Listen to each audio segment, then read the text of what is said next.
All right, good morning or late morning. Hoping you're enjoying the conference so far. It's only been 2 sessions now and we have many more sessions to go. My name is Johan and I will be your host for the next 60 minutes or so, or 59 minutes. And we will be talking about deployment.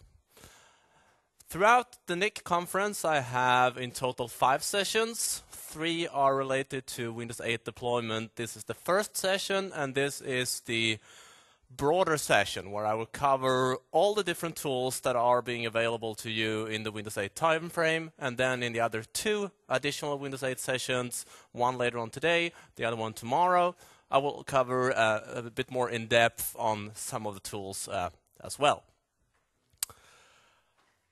I love questions, so if you have any questions throughout the presentation, feel free to just raise your hand or yell them out, and I will be happy to answer them as quickly as I can. If you have questions after the seminar, after the session, feel free to contact me on Twitter or on my blog, or if you are creative enough, you can probably find me on email as well. My last name is quite unique. It's about 8 people in the world with that last name, and I'm the only one so far doing deployment. So, in this session, we will talk about or discuss the new assessment and deployment kit that will be available in the Windows 8 timeframe. It's currently available as a preview that you can download from MSDN, but only if you have an MSDN subscription available on MSDN. Then you can play with those tools. This is the replacement for Windows WAIK. The current deployment tools is tools that you use for Windows 7. So how many of you have actually played around with Windows WAIK? About everybody of you. I sort of expected that. This is sort of a niche session. So I love deployment. I've been doing that for too long time, well over 20 years now. I started in the DOS days. It was easier back then. Copying a folder, done. Now it's more complex, but still great fun. I'm a deployment MVP, meaning I do have the opportunity to go to Redmond every once in a while and sit down with the product team and discuss things that are coming and changing in deployment tools. So I'm going to share you some of that today. In the ADK, it's basically 2 tracks in it. It used to be only deployment. Now it's assessment and deployment. We still have the deployment tools. You will see a new version of DISM. You will see a new version of WinPE. You will see a new version of USMT, the migration tools.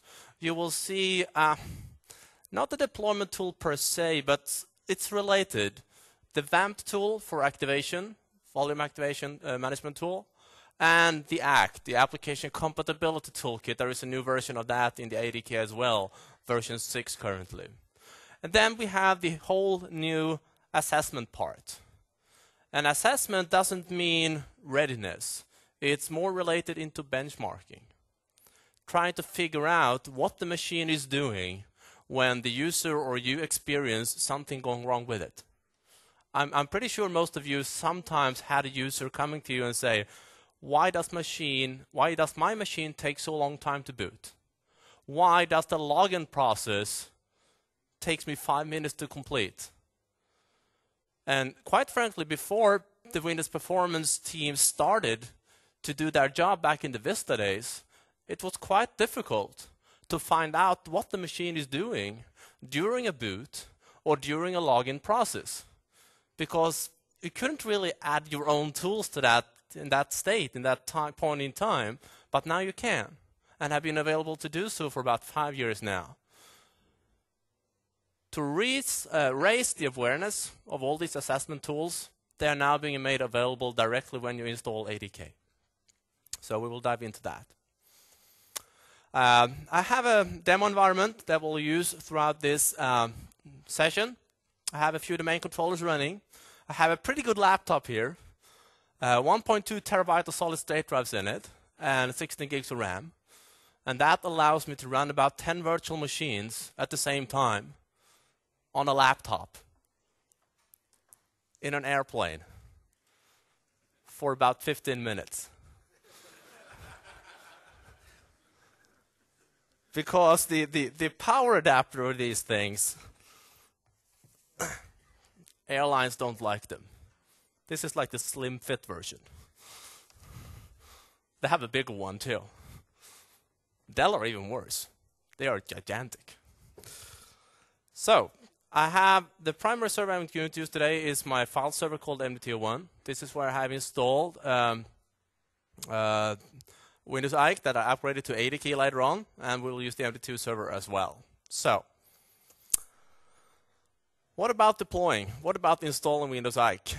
The successor ADK on a Windows machine. Well, if you download it from Microsoft, from MSDN, and you go into its setup folder, there is a zip file. That's it. Currently, it's just a zip file. So you have to extract that zip file, and I did that to this folder. So the first time I saw the ADK being available, I downloaded it, I extracted it, and I looked for setup. There is no setup. So I was starting to peek around in the folder, which is not very nicely formatted, is it, for being a setup folder? But I did notice down here a bunch of MSIs. And I like, all right, that's the way to go. So I started to run the setup of these, and that really doesn't work that well. You need to run the ADK setup. That's the main setup for the ADK toolkit. And when you run this setup, it will say things that are not true. First of all, it says download. No, I already downloaded it. It's in here, but this will still say downloading. And you can see the default installation folder here. That's not correct either.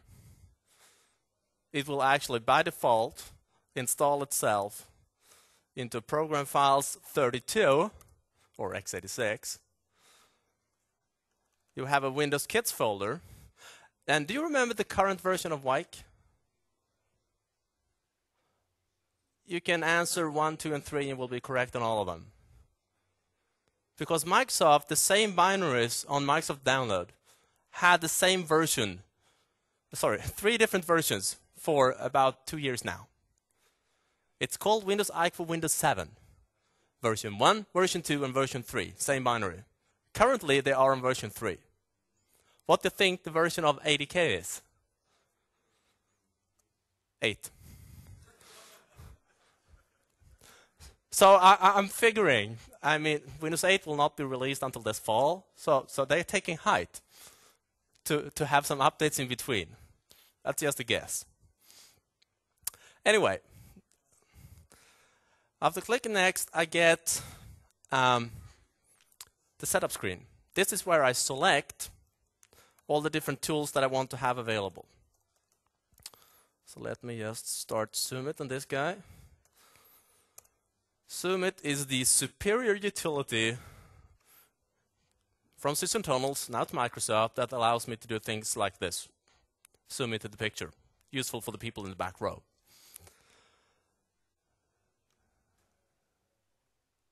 The setup may look like this when you run it, or it may look like this. Where did I put my...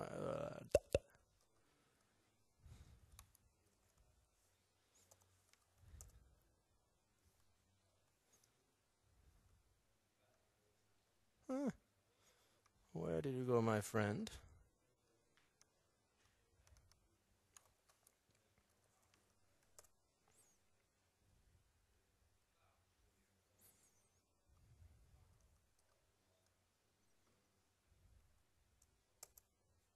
Here we go.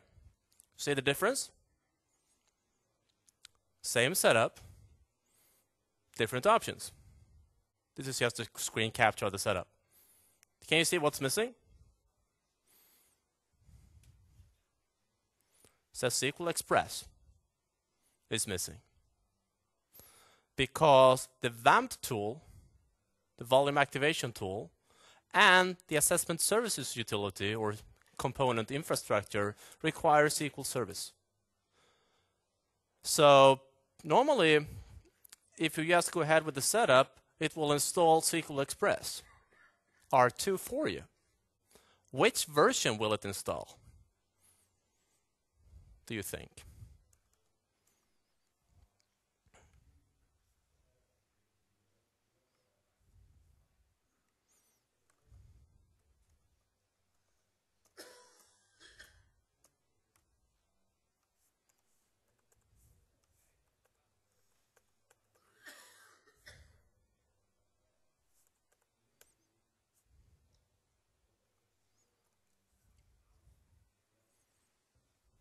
It will install a 32-bit version of SQL.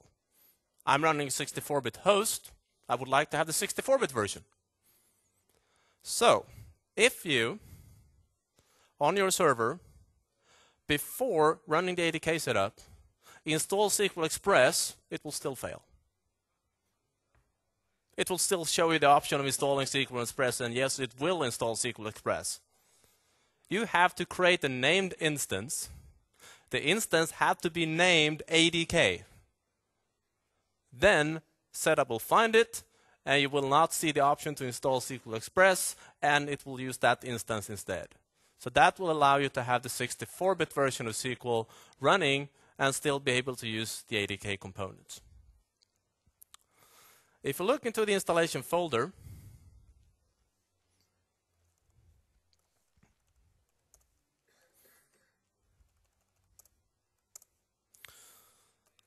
you will see you have the two in the middle are for developers, but the top one is all the assessment tools, and the bottom one is the performance toolkit. So, but go into assessment and deployment first. This is where you find the ACT. This is where you find VAMP. This is also where you will find UseMT, Image Manager, and here you also have the new Windows PE version. Windows PE version 4. Now, you can use WinPE version 3 or 4 to deploy Windows 8. It's not a problem. But this is where version 4 lives. And what you will see if you go into the components here is that Microsoft added quite a few new components into WinPE 4. And I can see Thomas here in the audience. I know he loves this component in WinPE, because that's PowerShell, right? Allows you to run PowerShell scripts directly in WinPE. It will increase the size of the boot image slightly. Your boot image will become about 400 megs in size, because we also did .NET Framework, and we probably would like to have the storage commandlets, the DISM commandlets, the iSCSI commandlets, and all those add together, increasing the size of the boot image. Luckily, what's the way we normally download a boot image? CD, Pixie, USB? Hopefully Pixie. So that you can go to any machine, hit F12, and the boot image will come down over the network. Now, in Windows Deployment Services, in Windows 8, Microsoft are finally adding what other Pixie servers had for years. And that's tuning in the UI for this. Allowing WinPE and the TFTP download process to detect how good your network is and adjust the window size accordingly, allowing you to download this still really much larger boot image in less time anyway. You will be able to do this in about 20-25 seconds with this enabled. And this is enabled by default in Windows Deployment Services in Windows 8. This we already have. This has been available to you since Windows 2008. But the UI for it, the registry. Now at least they have a visible indication in the UI about the block size you have configured. All right.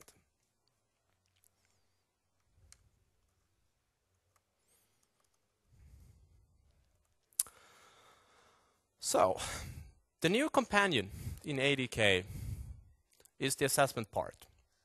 And assessment part is not just benchmarking. It's much more than that. Benchmarking is you measure the CPU speed. You measure how fast the hard drive can transfer bits and bytes to it. Assessment is the user experience of the machine. How well the machine is doing photo editing on, or playing videos on, streaming videos on, booting up. Things that you do with the machines where you have multiple benchmarking processes that will add up together and create an experience. Now, Microsoft is adding tools to allow you to monitor and benchmark in the actual experience rather than the individual components. So, for an IT Pro, this is used not only to verify that we have a sort of that the hardware that we bought is good enough, it also helps us troubleshooting. Because these tools is using the infrastructure inside Windows 8, which is constantly monitoring your systems, and you can start and stop more intense monitoring, giving you additional insights and information about what happens on your machine. The main component that we use to analyze all this information that we get is called the Windows Performance Analyzer. This has been part of the SDK for a few years now, but it's, as I said, it's built into ADK right now. So let me go to a Windows 8 machine.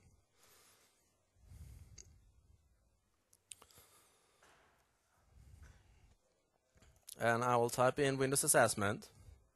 And I have the Windows Assessment console. You can see I also have a Windows Assessment Services. This is if you want to do this on hundreds of machines at the same time. But right now I'm going to troubleshoot and monitor a single machine.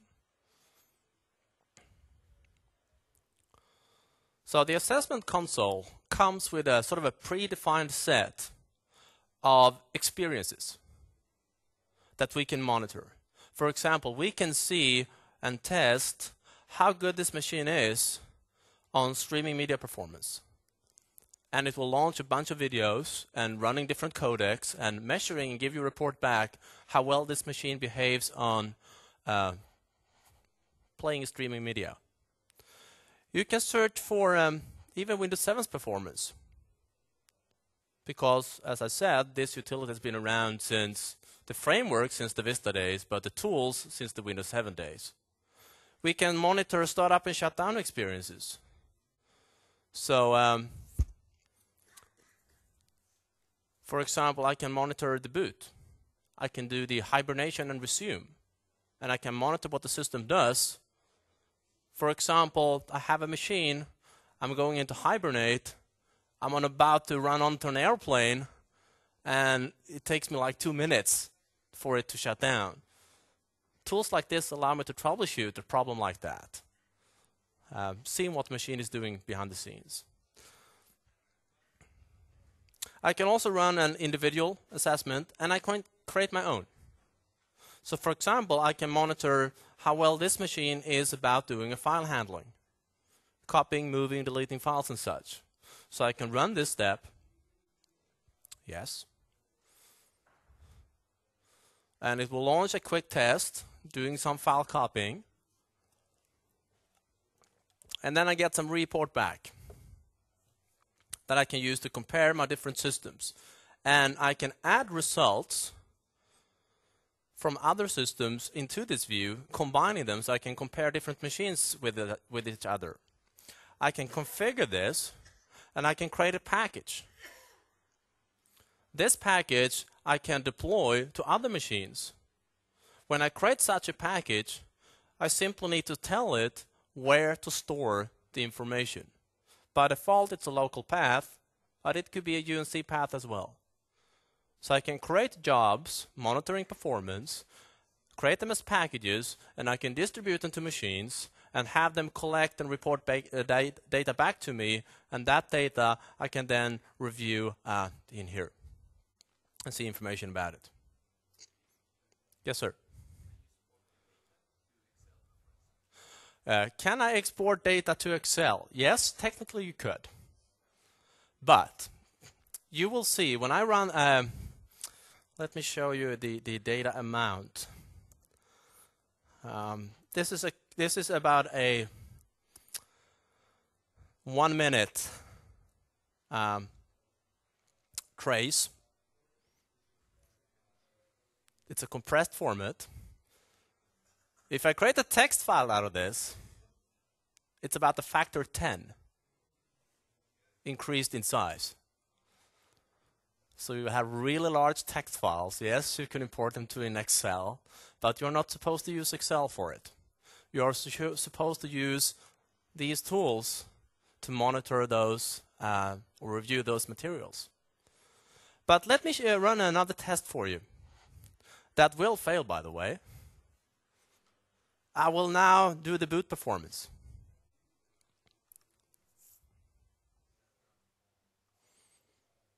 Yes. It will soon be reddish. You can see red flashing by, meaning not good. And it failed miserably. For example, it couldn't find hibernation or hybrid boot configured on this machine because it's a virtual machine. Doesn't really have it. But I can still fake this because the underlying process is part of the Windows Performance Toolkit infrastructure. So I can actually go into the file system. I will start the deployment tools command prompt if I can type correctly. This one you get with the ADK. If you go up a few levels, you have the assessment, and you have the Windows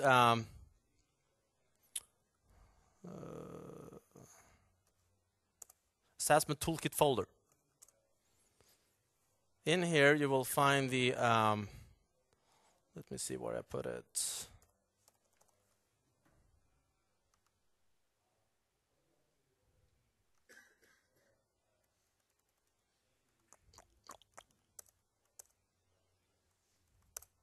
The Windows Performance Toolkit folder.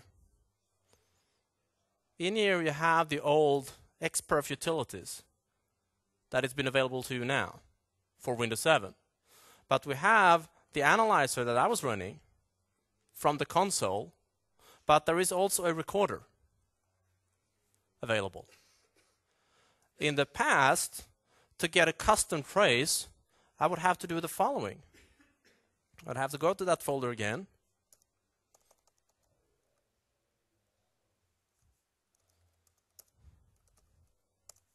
and I will have to run XPerf. And for example, to look for a specific profiles, I have to look and search for profiles, and it will give me a list of all things that I can monitor on my machine. And all the different things that you can monitor is basically in buffer or in file. When I start the monitoring, I can select where to store the data. If I want to monitor my hard drive performance, should I configure the rule to store the information into a file then? Probably not. I would like to store it in memory. If I would like to troubleshoot memory and performance on memory, should I write to memory? No, I should probably write to a file. So you can see the information there. So in the past, you would actually have to select a profile that you wanted to use.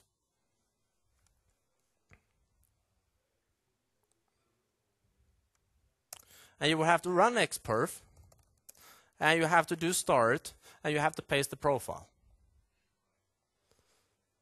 Now we can use the recorder directly.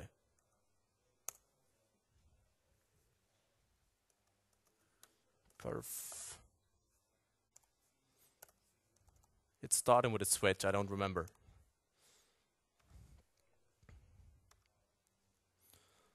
You see the same information here. Now the profiles I listed to you are available here. So I can do a general one. I can configure logging mode, file or memory. I can control the level. And I can simply start monitoring. Now I can do something in my system. Run Internet Explorer. WAIK.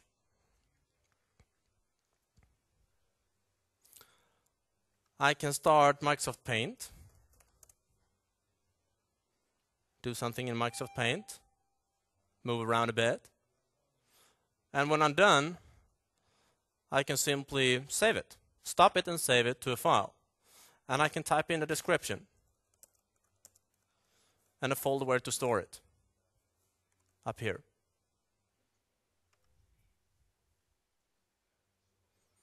And now this will take some time because it doesn't only save the monitoring, it also gathers data from other components on my system, like the network stack, memory information, kernel information, that all will be added into this trace, this ETL trace. And after gathering this information, I can open this ETL file and review it in the performance analyzer, or I can view it directly in the old expert view as well. Let me give it a second to complete.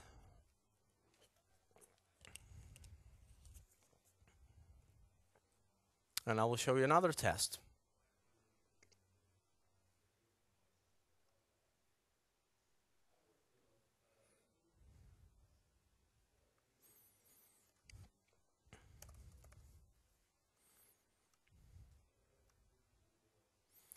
I will show a boot. I will start demo. The system will now reboot. It will now reboot, and during the reboot, it will have monitoring enabled so that I can see exactly what my system is doing during a reboot, during the startup, during a cold boot even, in this case. So I can troubleshoot why a machine takes so long time to boot, or even logging in.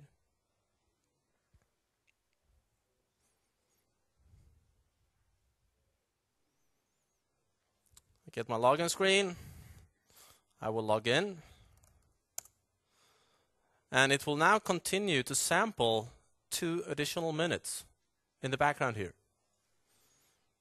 Because this is a known issue, so just click OK on this one. You can see it's continued to monitor here for 2 minutes. Before Windows 8, it will log in very quickly. But don't think for a minute that Windows is done. It still continues to do things in the background that can affect performance of the machine. And while this is running here, I can start the analyzer.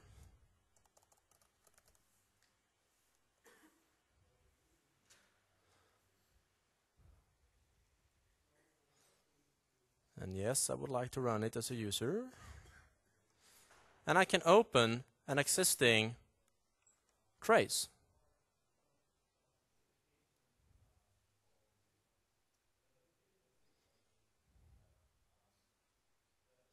To see information about what my system did during that boot. I can see all the different processes and such. I'm not too fond of this new UI here. It really is about to having like a 25-inch screen right now. I prefer to use the old expert view still to view the data.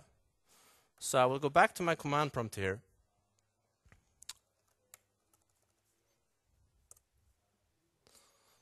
I will navigate to the folder and I will run expert view, which is the old utility. And I will select the same trace. And now I think the information is more readable to me.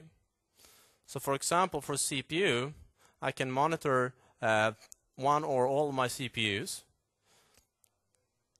I can monitor computation.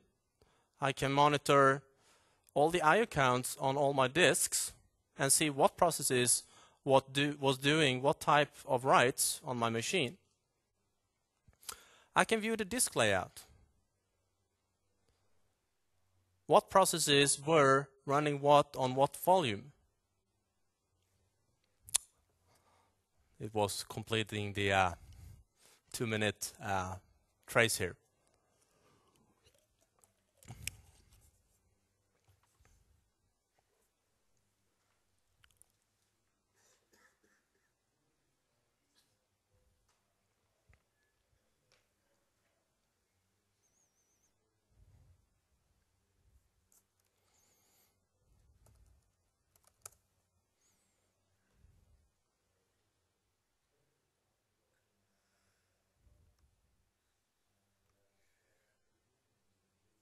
Run 2 or 3. I will cancel this one.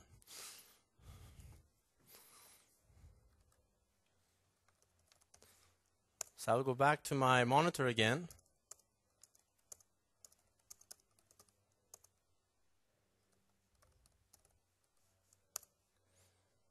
Open a trace again.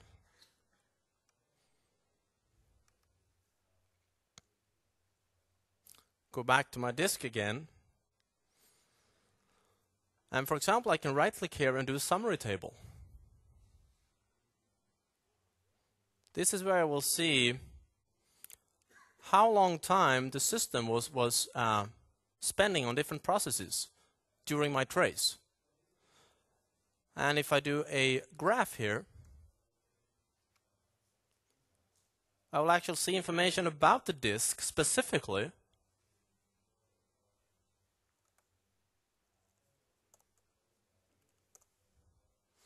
So you can actually see where on my drive the machine was reading and writing to the disk. And this is where we can see that a fragmented disk is probably more ineffective than a defragmented disk. Because if I see all this information from a single process all over the place, and this is one of the processes, you can see the information about it, it will take more time than if the process were reading information from the same part of the drive. And you can also see I have write caching disabled, for example. That could affect performance too. Okay. So this is how we can gather information and how we can view that information. Then we have the deployment pieces in the ADK. It's still image-based. It's been like this for 5 years, not going to change. There will be an increased use of VHD. You can do that today. How many of you have tried to do boot from VHD? A few of you. What is it? Well, you basically take your image that you have, you create the VHD container on the drive, you dump it to it, and then you can boot from that VHD. So I can have a blank machine, copying a single VHD to it, adjust the bootloader, and I can boot from it. Now, what about offline media? What about USB sticks? Can we do that today? Boot Windows 7 from a USB stick without an internal hard drive on the machine? Yes, we can, but it's not supported. The only OS that is currently supported to boot from an offline media or from a USB media is Windows Server 2008 R2 with Hyper-V. Because OEMs can create ready-made hardware which is running Hyper-V pretty much like VMware does. But in the Windows 8 timeframe, even in the UI, you have the option. It's called Windows to Go. To create that USB stick, it will actually transfer your Windows setup over to a USB stick. So you can take that USB stick, you can go to any machine capable of running Windows 8, plug it in, and run it. That's pretty cool. And offline servicing is being done, of course, both to normal images and VHD files as well. But Microsoft is taking that one level more for servers. When you go into the server manager, when you're adding roles, you can now add roles to a VHD file. If you know this machine is going to be, or this image is going to be a DNS server, you can add the DNS server role to it offline, even to a VHD image. We can use DSM for similar things or server manager like that, but now we have it in the UI to do this. In the ADK, there are new versions of every single deployment tool there is. UseMT will be required, the new version, to do a load state and scan state of Windows 8. DSM will change. What's the difference between ImageX and DSM today? What is it that ImageX can do that DSM cannot? Do you know? DSM currently cannot do apply of an image, and it cannot capture an image. In Windows 8 it can.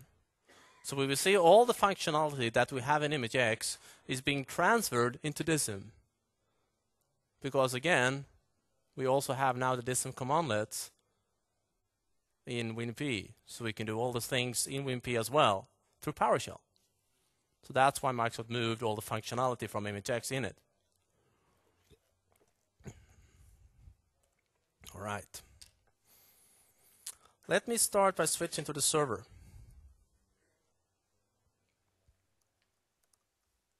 And start Server Manager.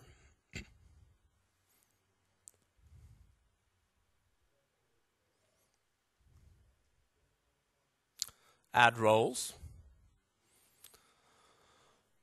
Role or feature. I will actually add them both in the same wizard. But look up here. This is where you can select a virtual hard drive to store it to. And virtual hard drives in Windows 8 can be the normal VHD files, but it can also be VHDX files, removing many of the limitations in size that you have in current VHD files. All right.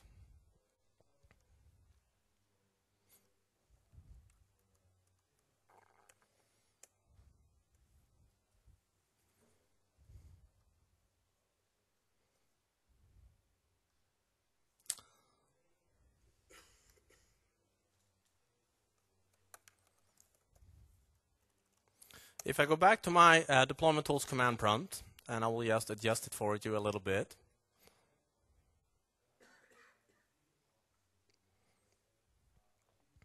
This is where you will have access to all the command line utilities. So you will see there is a new version of the utility to create ISOs, 2.56 now.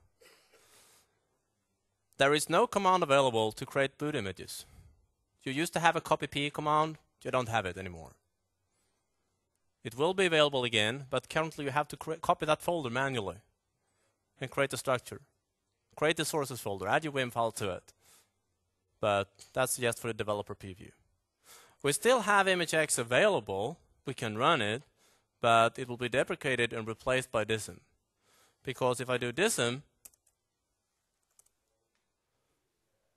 I will see new commands for mounting and applying and capture images in it. The UseMT tools are the same.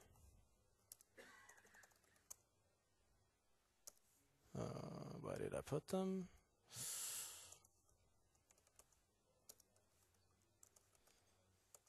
To architecture, and you have the scan state and load state tools. And it will fail if I run it. Why will it fail?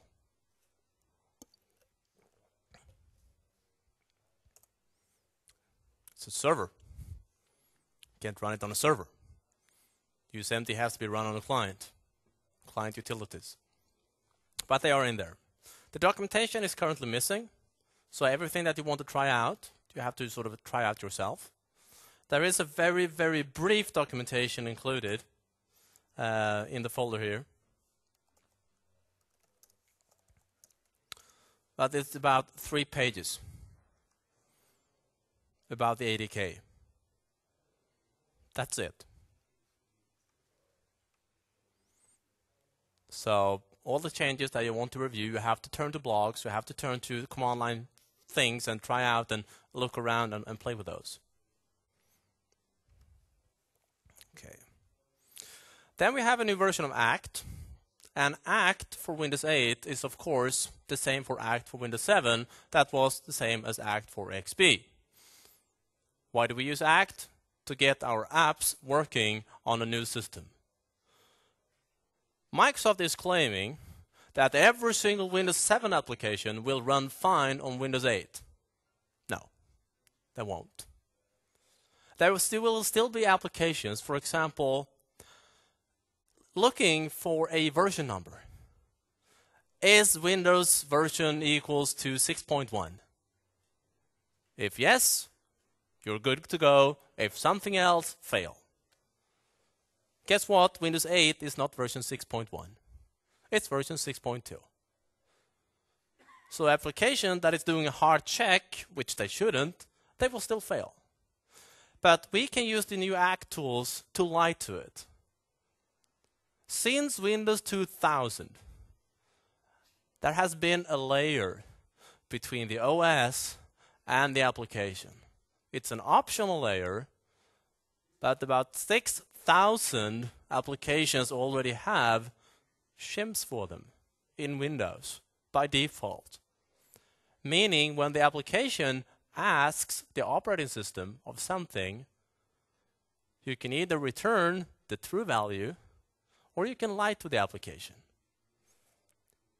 When the application asks for what version have you, you can say, hey, I'm 6.1, even though you are 6.2. So what you will see is that after installing, you still have the compatibility manager. This is used primarily for the planning and preparing phase of your deployments. And as you can see, this is version 6. The way this one works is that you create a package, a small MSI, which is the collector. That collector you deploy to all your machines, and they will report back information. It will be inserted into the ACT database and used. So when you create this package, you can see there is a new wizard. We can now select for what type we want to do this package or what type of planning we want to do, either for inventory or for runtime application testing. But after creating that package and saving it, deploying it to a few machines, I will see information back here. I will see information about the Windows 8 applications and devices. And I can use this information to verify and to do a triage of this list to find out the applications I need to have. And then we can filter this, prioritize them, and to try to get the list of applications down. I did a project for, it's about 2 years now. It was the Windows 7 project, obviously. So we were using version 5.6 of this tool. It was not that big customer. It was only 1,100 seats. It's a kommun in Swedish. It's a municipal, I think, in English. Anyway, how many applications do you think they had? Just roughly. 3,900.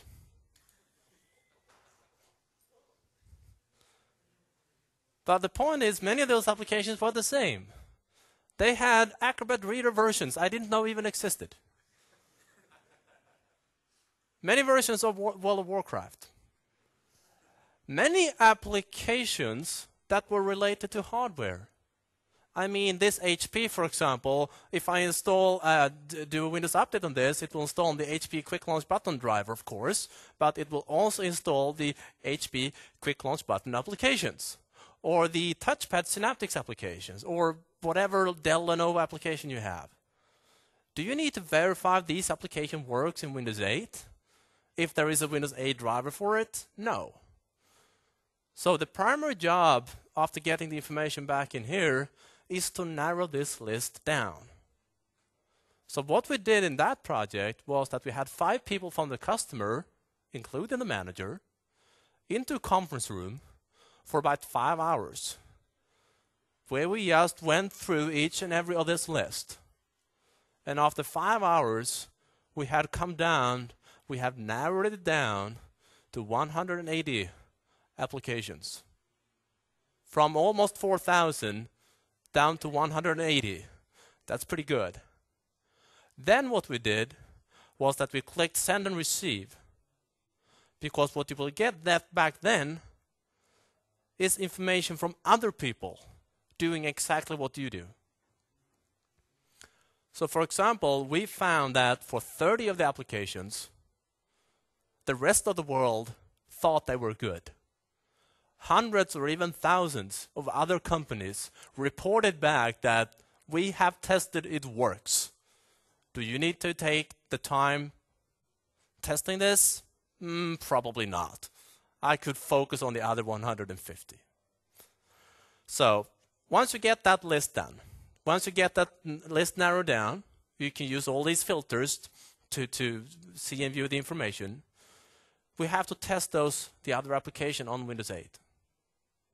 And if an application breaks, well, we still have the standard user analyzer. I can go to a client, I have my application, I can run the standard user analyzer. It will take a while to launch.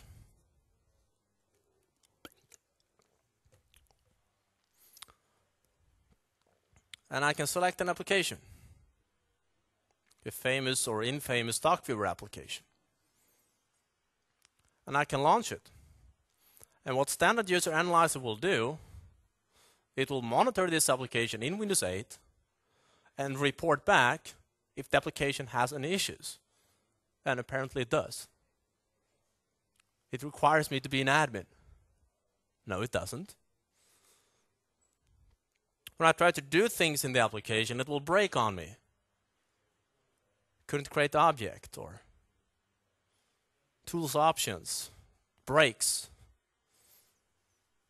Doing all sorts of things I don't want to in my Windows 8 machine. But now I can close the application, and you will see that the user analyzer is start to report information back to me about what went wrong in my Windows 8 thing running this application. And I can even have Standard User Analyzer to suggest a fix for me, to suggest a lie for me that I can deploy to my machines and have this application work. So you can create a small database with fixes for your individual applications that doesn't work on Windows 8. And you can deploy that SDB file to your environment, and the applications will work. Okay. Then, of course, the things that I've been talking about for the last 50 minutes, you are not supposed to use them.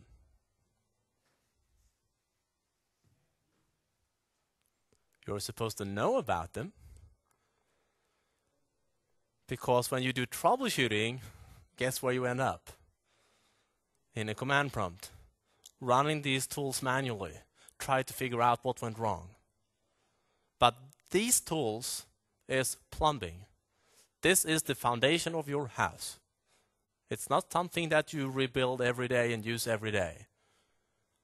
You might do some painting, you might move a wall from here to there in the house.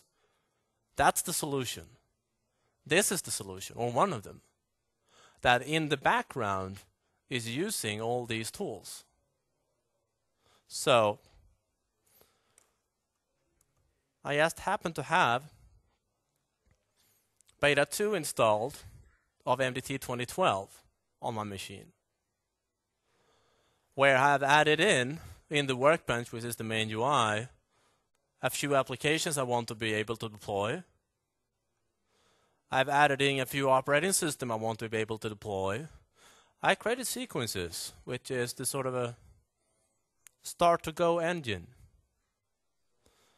If I go to properties of my deployment share, where I have all this information, for example, then if you go to the WinPE tab, you will see the same features.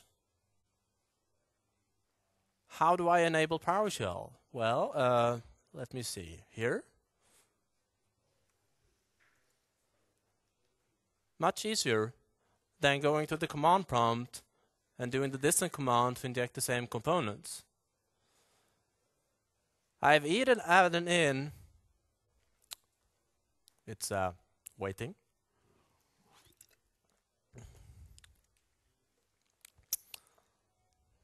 It's still an MMC console.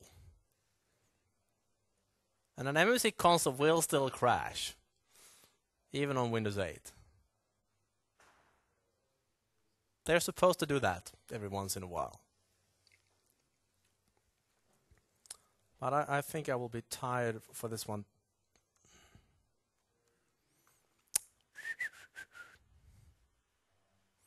By the way, the new task manager is cool.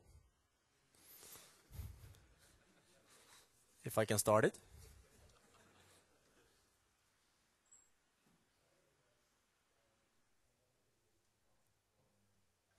Hello, dear friend. It's doing something.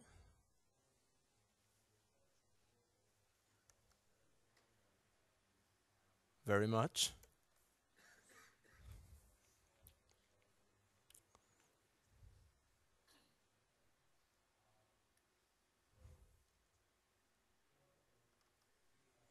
Here we go.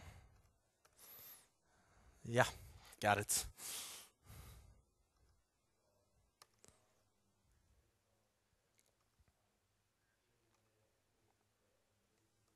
I will start the workbench again.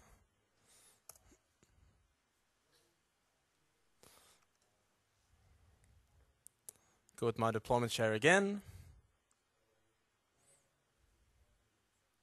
WinPE tab again, features. Scroll down. This you cannot do in Windows 8 yet. This is something you can do today with Windows 7 and MDT 2012. Enable you to do advanced troubleshooting directly from the boot image. But there needs to be a new version of Dart to work with Windows 8. So do not select this checkbox. But the point is, when you start a deployment, if I go to a client that I happen to have,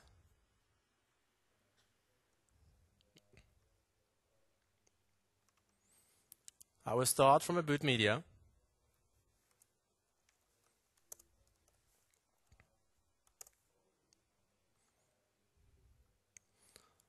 That boot media comes from the ADK,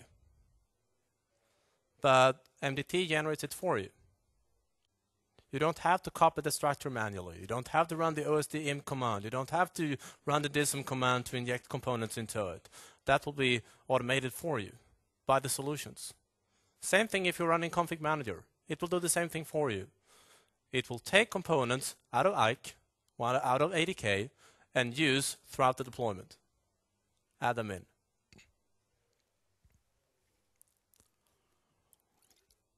So shortly you will see Windows P version 4 booting. You will see some of the new progress bars in MDT 2012 doing some additional information for you. It will connect to my deployment share, and it will give me a list of things that I can deploy eventually. So here I have my Windows 8 sequences. So I can now go ahead and deploy them. But in the background, it's WinPE from the ADK being used, but you don't manage it.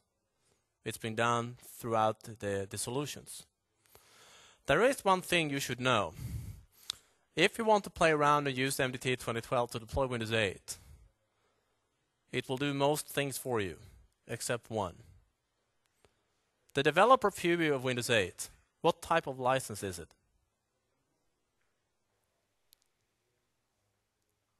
It's like a retail license, meaning not volume license, meaning no MAC key, no KMS key. So what happens if you add that OS and create a sequence in MDT and you type in the product key? Nothing happens. What do you need to do to get this to work? After you have added the OS into here and created the sequence in here, you need to go into the folder structure to find the PID, the product key for Windows 8. So if you go to the operating system folder where it's adding Windows 8, into the sources folder, there will be a PID folder or PID text file in here. This file will have the PID key for Windows 8. You take this one and you go back to the folder structure.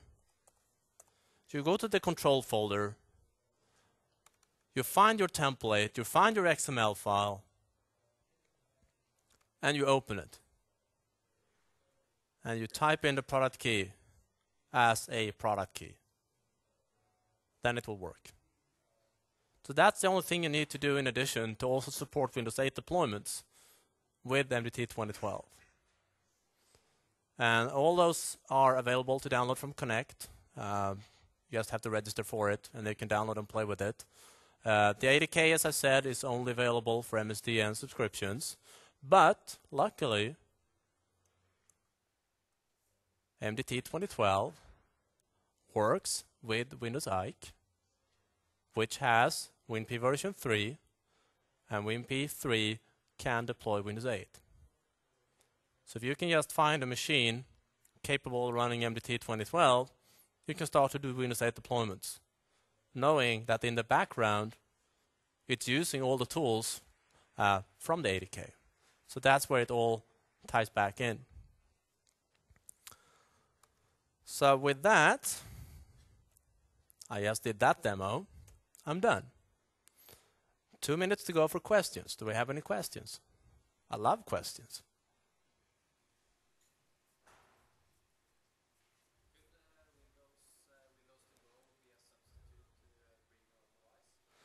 Could the question was, could the Windows to Go be a substitute to bring your own device? I personally don't think so. The reason I would like to have my own device is because it's my own cool device.